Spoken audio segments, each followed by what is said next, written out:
উপর্যুপুরি কুপিয়ে হত্যার পর লাশের খণ্ডিত অংশ নিয়ে এভাবেই সাইকেলে ঘুরেছে রেস্তোরাঁ কর্মী শাহিন।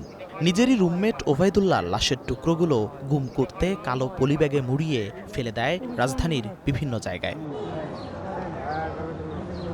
অনৈতিক প্রস্তাব ও কথা কাটাকাটি থেকে ওবায়দুল্লাহর সাথে বিরোধ শাহিনের, আর সেই রাগ আর ক্ষোভ থেকেই শাহিন বাসায় থাকা চাপাতি দিয়ে হত্যা করে হোমিওপ্যাথি চিকিৎসকের সহকারী নরসিংদীর শিবপুরের ওবায়দুল্লাহকে। সিসিটিভি ফুটেজ ও তথ্যপ্রযুক্তির সহায়তায় শাহিনকে গ্রেপ্তারের পর সকালে ডিএমপি মিডিয়া সেন্টারে এক সংবাদ সম্মেলনে এসব তথ্য জানিয়েছে পুলিশ।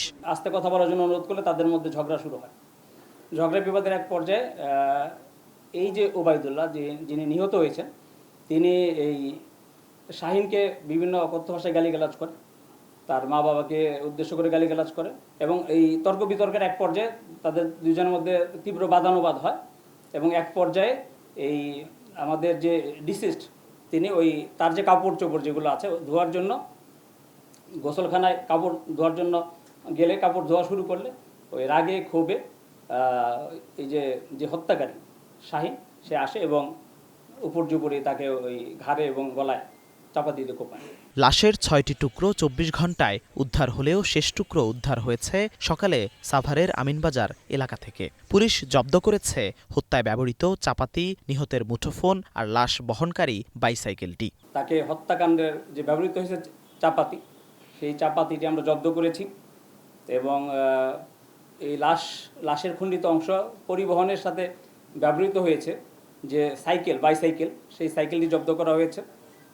নিহত ব্যক্তির যে মোবাইল ফোনটি সেটা জব্দ করা হয়েছে এবং আরও একজন আমরা প্রত্যক্ষদর্শী সাক্ষী পেয়েছেন, যিনি তার লাশ অর্থাৎ লাশের খণ্ডিত অংশ যিনি বহন করতে সহায়তা করেছেন বলতে যে সিএনজি তিনি ব্যবহার করেছেন, ওই সিএনজি ড্রাইভারকে আমরা পেয়েছি এবং তিনি এই মামলার অন্যতম একজন সাক্ষী।